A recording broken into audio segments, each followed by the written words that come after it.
What makes an animal so dangerous? Is it their sly and silent sliver, their venomous traits, their sharp fangs, large claws, the ability to swim, or is it their clever hunting strategies?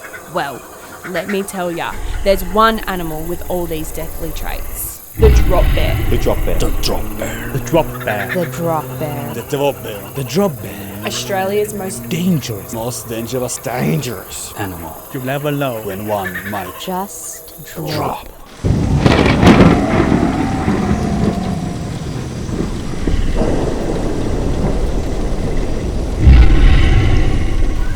G'day, my name's Nathan. I'm a world-renowned drop bear expert. Today, where we are right now, we are with the koalas, a close cousin of the drop bear. Let's go somewhere a bit more quiet to talk about the drop bear. I've been studying these guys for 10 years. I first started by going out into the forests of Eastern Australia, and I spent years just observing the way they sleep. They are unsuspecting. They do this thing called counter shading. What it means is you won't find them, because what you're doing, you're walking on the ground like this, and if you look up, their bottoms, their bums, they look like the clouds in the sky. So if you're looking for drop bears, good luck, because you won't find them. Drop bears will live for over 20 years. That is a long time of hunting, and by the age of 3, they are already in sexual maturity. They are already able to reproduce. Their numbers, they come out quick, they come out fast. They only come out in 1 to 2 at a time, but they're adapting. A drop bear has a lot of different features. What you're looking at is some people associate them with a cuddly koala. You're wrong.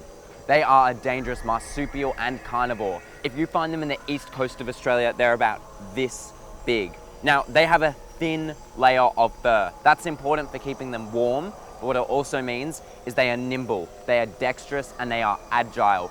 Drop bears are able to drop down. They can cling onto you. You know, they've got 2 opposable thumbs that are on one hand, so their hands, they really look like this. That is good for getting a good hold on you. Their claws in themselves are over 7 centimeters long. The fangs can go 5 centimeters. And just think about it, the prospects of getting bitten by something like that. So don't get caught by their claws, do not get caught by their teeth, and if you find a drop bear, it is too late.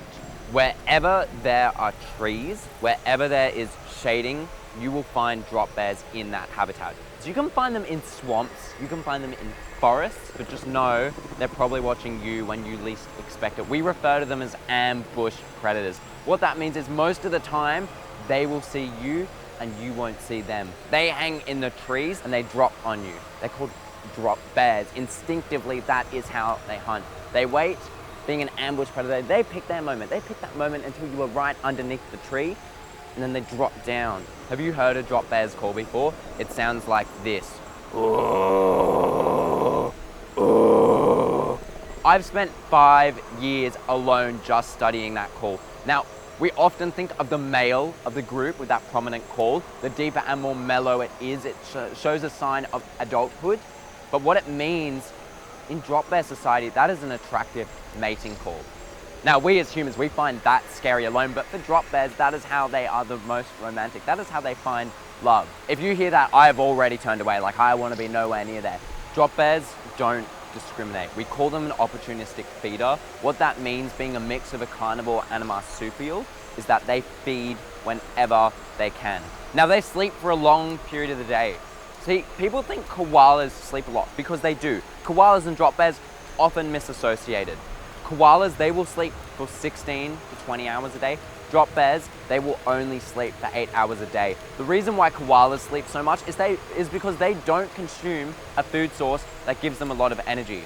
But think about it, what do drop bears eat? They eat meat.